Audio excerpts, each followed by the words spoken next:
So Edward Rushton, hero to be reclaimed, goes to sea at 16 to make money out of the slave trade, starts helping the slaves, loses his sight, and with every disadvantage comes back to the centre of the slave trade and actually goes out there and tells them they shouldn't do it. Rushton was your man. He was your man in a hard time. He was your man in a lost cause, and he stood for the right and always did so.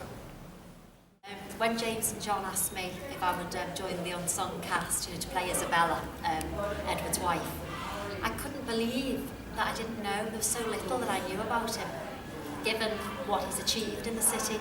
I didn't realise that he'd set up the Liverpool school, for the indigent blind, and that was like the biggest next to Paris in the world. So he seemed to be ahead of his time. I knew the name Rushton, but I didn't know what he'd achieved, what he'd endured. And it was only getting involved with the story and the things that affected him. I just realised it was a story that should be told, and that everybody should hear it.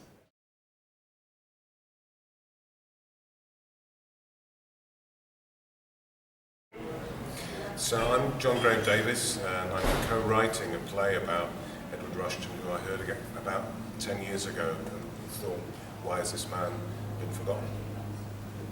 I'm Ruth Gould, I'm the Artistic Director of DaDaFest, and we want to focus on bringing to life and making sure everybody in Merseyside and beyond knows about this great Liverpool hero.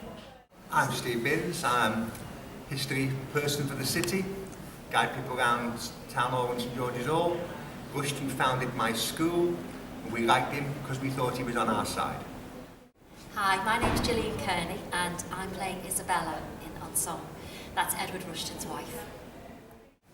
I'm James Quinn, and I'm the co-writer with John. It was John's idea to do a play about Edward Rushton. So many things. When I heard this man's story, it was simple, but Liverpool in particular and the world in general has to hear this story.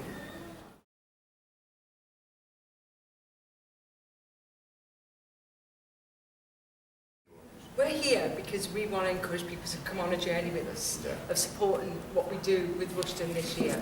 We're going to have exhibitions, workshops, visual art workshops, working with Liverpool's 2 schools for blind children, one of them being what Rushton founded, and leading to this play. But we're working in a very tough funding environment, and it's going to be a cocktail of different things. But what we really want is the people of Liverpool, Merseyside and North West and beyond to go and help us on this journey. I think it's important for people to get involved because stories aren't being told, for financial reasons, whatever, and I just think it's very resonant. And he's local, he lived in Liverpool, he had many careers. He was a sailor, a poet, a writer, a bookseller. He was determined that he wouldn't be beaten, and I think it's just inspiring, and I think everybody should take inspiration from him and just give a little back to what he gave to the city. And I think in the spirit of that, in terms of the funding, is if it's not, we're not just looking out to big funders. If somebody wants to put a couple of quid in, lots of couple of quids, and I think that's what Rushton would have loved. Yeah. It wasn't, but it was. It's taking people with you, and that's what Rushton was doing. Even though he did make enemies of his friends, we've discussed that at some point. He took people with him. He affected change, and he's left a legacy that's made this a richer city. He was a wonderful bloke who might have been a pain in the neck to his mates sometimes. That sums most of us up, doesn't it? Does it? But been unjustly, shamefully neglected. So this is an opportunity to really uncover him and do him justice. Be a part of it. He'd love it, wouldn't he?